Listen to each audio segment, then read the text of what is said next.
आपने बचपन में कई कहानियां और कविताएं चींटियों की सुनी होंगी।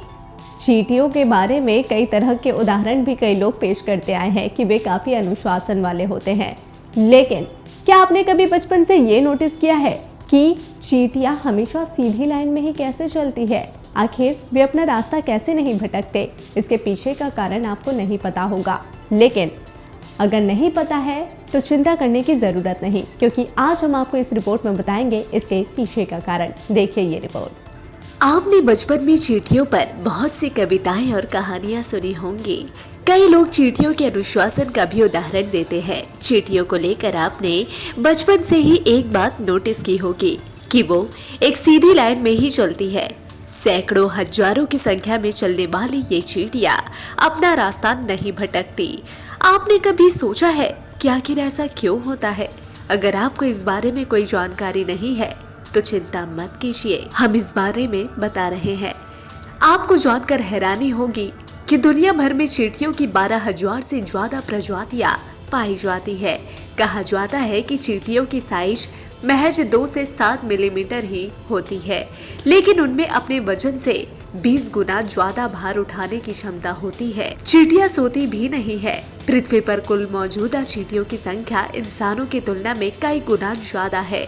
हर चींटियों के झुंड में एक रानी चींटी होती है।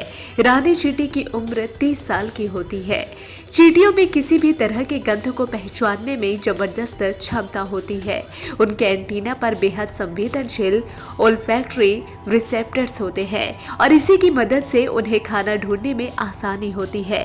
अन्य तरह के कीड़ों व छोटे जीव की तुलना में चींटियों के पास 4 से 5 गुना ज्यादा रिसेप्टर्स होते हैं। यही वजह है कि चींटियों को अपना खाना खोजने में बेहद आसानी होती है। चींटियों की कॉलोनी में काम करने वाली मजदूर चींटियों का काम होता है कि वे रानी चींटी के लिए खाने का प्रबंध करें।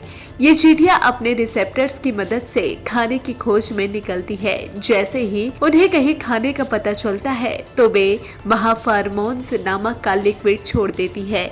एक अनुमान के मुताबिक मजदूर चींटियां अपने कॉलोनी से करीब 100 यार्ड दूर तक खाना खोजने चली जाती है। चींटियों में एक खास तरह का केमिकल पाया जाता है जिसका नाम फेरोमोन्स है। इसी केमिकल की मदद से चींटियां आपस में कम्युनिकेट करती है। जब सबसे आगे चलने वाली चींटी को कोई खतरा महसूस होता है तो वे इसी केमिकल की मदद से दूसरी चींटियों को अलर्ट करती है। लेकिन अब सवाल यह है कि आखिर क्यों ये एक सीधी लाइन में ही चलती है? जब मजदूर चींटियों को किसी तरह के खाने या दूसरे रिसोर्स के बारे में पता चलता है तो वे वापस आने के लिए फेरोमोन्स लिक्विड के मदद से वे निशान छोड़ती जाती है। इस प्रकार मजदूर चींटियां अपने पीछे आने वाली चींटियों के लिए ऐसे ही निशान छोड़ती जाती है। हर चींटी अपने पीछे आने वाली चींटियों के लिए ये निशान छोड़ती है। इससे उन्हें एक साथ चलने में मदद मिलती है।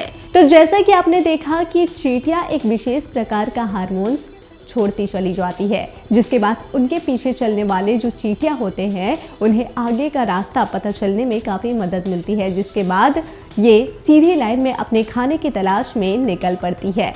पल पल की अपडेट के लिए और इसी तरह के और भी इंटरेस्टिंग फैक्ट्स के लिए जुड़े रहिए डिजिटल खबरीलाल के साथ। खबरें आपकी, नज़र हमारी।